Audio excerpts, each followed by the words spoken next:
Ketika timnas Cina pamerkan 28 pemain mereka, Erick Thohir langsung pamerkan prestasi timnas Indonesia ke Thailand dan Vietnam. Satu persatu pemain timnas Indonesia mendarat ke Indonesia, termasuk Elkan Bagot. Selengkapnya hanya di Raisin Champion. Sebelum kita membahas beritanya lebih lanjut, ada baiknya kita memberikan like ke video ini, karena like itu gratis. Terima kasih atas kesediaan kalian ya.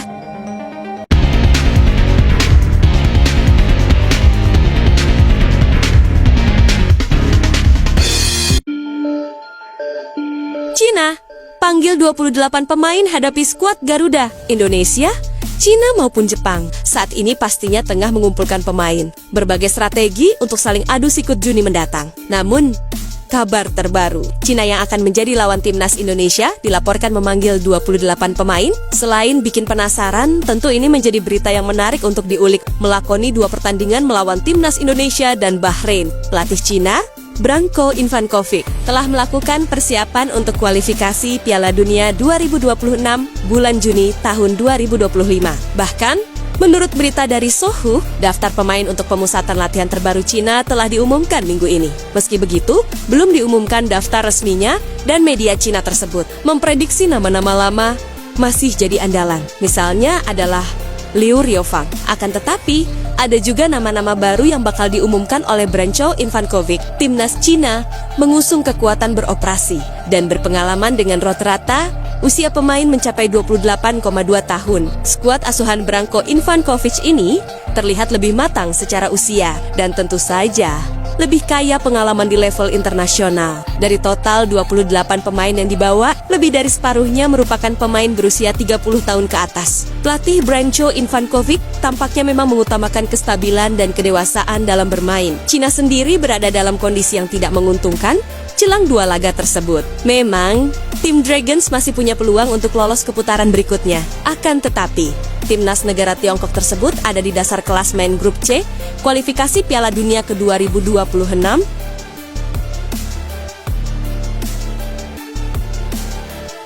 Erick Thohir banggakan timnas di depan Thailand dan Vietnam. Dari bayang-bayang menjadi sorotan.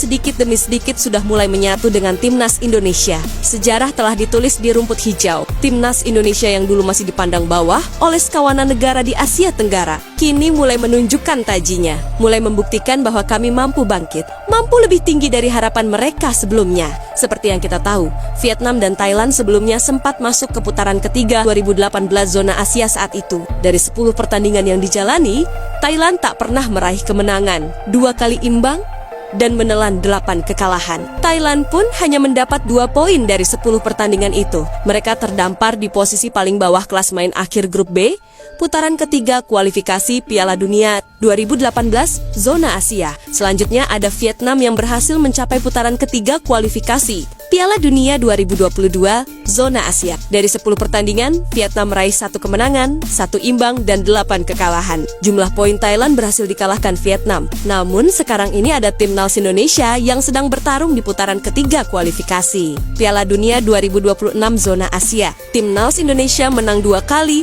imbang 3 kali, dan kalah 3 kali. Jumlah poin timnas Indonesia masih bisa bertarung. Timnas Indonesia menambah karena belum bertemu Cina dan Jepang. Ketua Umum PSSI Erick Thohir pun bangga dengan prestasi timnas Indonesia yang sudah melewati pencapaian Vietnam dan Thailand di kualifikasi Piala Dunia. Kata Erick Thohir, supporter timnas Indonesia harus tetap bersyukur atas pencapaian skuad Garuda sampai saat ini. Supporter juga harus berterima kasih kepada perjuangan tim pelatih dan pemain yang ingin membawa timnas Indonesia lolos ke Piala Dunia ke 2026. Jelang lawan Cina, pemain timnas mulai berdatangan ke Bali. Kembalinya tembok Garuda, Elkan Bagot. Tugas Elkan Bagot bersama Blackpool FC telah selesai. Musim yang melelahkan di Liga Inggris itu akhirnya rampung. Tapi Elkan tidak lantas berleha-leha. Kini, ia sudah berada di Bali. Pertanyaannya, apakah kehadirannya hanya untuk liburan? Hanya sekadar temu kangen dengan rekan-rekan satu tim yang lama tak bersuah, kedatangan Elkan ke Bali bukan sekadar relaksasi, bukan sekadar rehat dari padatnya jadwal kompetisi Eropa. Elkan datang dengan sebuah misi besar. Ia datang sebagai Garuda yang kembali pulang. Ia telah menyatakan, saya siap kembali membela Indonesia. Di saat Kevin Dix masih harus menjalani masa pemulihan, dan nama Muhammad Ferrari tak masuk dalam daftar panggil, Elkan muncul sebagai jawaban. Pilihan yang tidak diragukan oleh Patrick Kluivert. Dan ini bukan soal siapa yang lebih populer.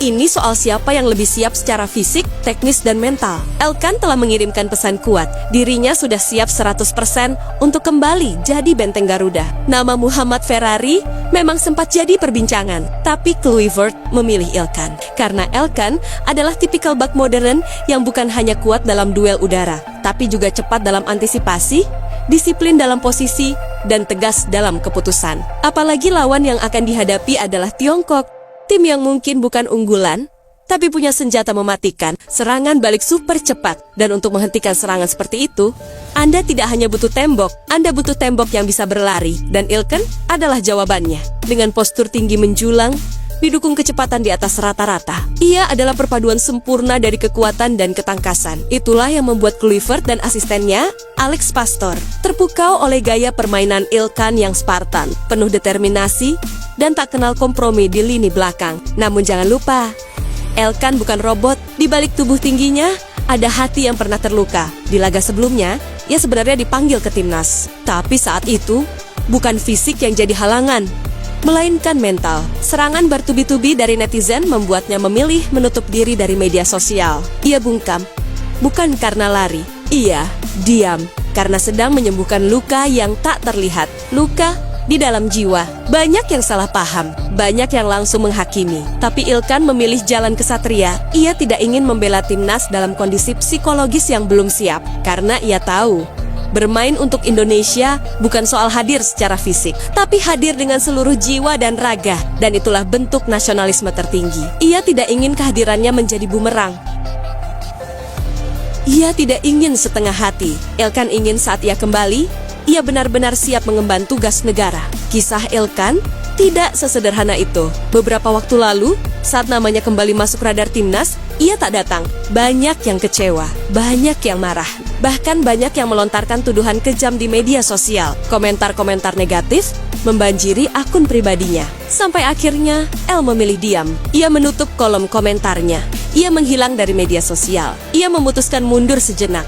Bukan karena lari dari tanggung jawab, tetapi karena ia sedang menghadapi perang yang tak terlihat oleh mata, perang di dalam batinnya sendiri. Tapi, jangan salah, ini bukan tentang ketidaksiapan fisik, ini tentang kemurnian hati, tentang menjaga perasaan. Ada satu kemungkinan yang besar, namun tak banyak yang tahu. Saat itu, tidak langsung menjawab panggilan Patrick Kluivert, karena ia masih menghormati sang pelatih sebelumnya. Ia menjaga perasaan seseorang yang pernah ia anggap seperti ayah sendiri, bukan karena takut, tapi karena Elkan tahu arti sebuah loyalitas. Karena Elkan tahu bahwa kekuatan bangsa itu juga terletak pada hati yang tahu menghargai. Jika ia tidak memiliki hati mulia, tentu panggilan itu langsung ia iakan. Tapi Elkan memilih diam. Ia memilih merenung. Ia memilih menenangkan gejolak dalam pikirannya. Elkan Bagot bertempur dalam sunyi. Ia menghadapi badai mental, tekanan sosial, dan transisi kepelatihan yang rumit.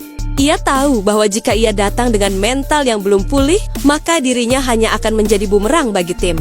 Maka ia memilih jalan berat, menepi, menyembuhkan diri, lalu kembali dengan jiwa yang utuh. Elkan Bagot. Bagot, sosok jangkung yang tak gentar menghadapi striker lawan, namun bisa goyah saat mentalnya diserang dari luar lapangan. Ia pemain muda yang punya hati, dan ketika serangan datang bertubi-tubi bukan dari lawan, tapi dari netizen yang tak mengerti, mental itu pun bisa terguncang. Elkan adalah pemain yang sadar betul. Sepak bola bukan hanya soal otot dan lari 90 menit. Sepak bola adalah pertarungan mental. Setiap detik di lapangan, seorang pemain dituntut untuk fokus penuh. Bukan hanya untuk dirinya, tapi untuk tim, untuk strategi, untuk negara. Dan ketika pikirannya sedang tidak utuh, ketika batinnya sedang tidak tenang, Elkan tahu memaksakan diri hanya akan menjadi bumerang bagi timnas yang ia cintai. Jika ia hanya ingin memuaskan keinginan publik yang menuntut tanpa memahami, maka ia sudah pasti akan langsung bergabung ke dalam skuad, tanpa pikir panjang, tanpa peduli kondisi mentalnya sendiri. Tapi Tidak, Elkan memilih untuk menepi. Bukan karena takut, tapi karena peduli. Karena ia tahu merah putih layak diperjuangkan oleh pemain yang siap secara fisik dan mental.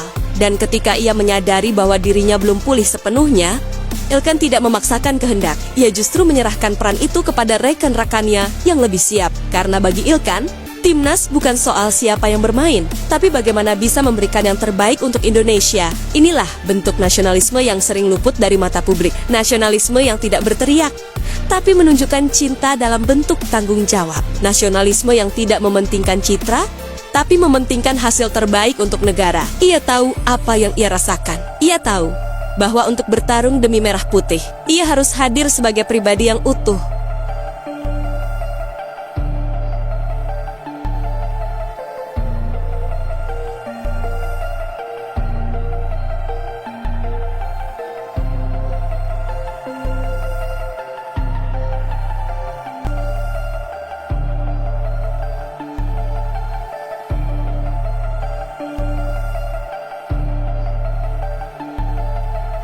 Bukan hanya tubuh, tapi juga jiwa. Maka di balik keputusannya yang sunyi, tersembunyi tekad yang luar biasa. Untuk pulih, untuk bangkit, dan untuk kembali dengan performa terbaik. Ia bukan sedang pergi.